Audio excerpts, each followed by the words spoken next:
autism, hindi nagsasalita, so yung language delay na kagaya na banggit natin kanina, or halimbawa hindi sila nagtuturo, they don't use their index finger, hindi nila ginagamit yung hintuturo nila para sabihin kung meron silang gusto. So yun, isang feature.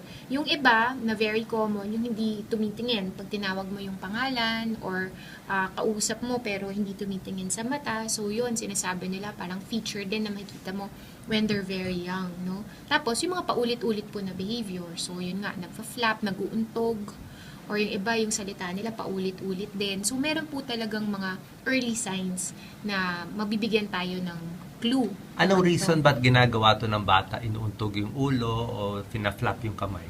Yung iba po, parang iyan po yung isa sa impairments, no? Pero yung iba kasi, sinasabi nila, part po to nung tinatawag na sensory processing ng bata. Na pag nag-uuntog sila or nagpa-flap sila ng kamay, yun yung pagkakalma nila sa sarili nila.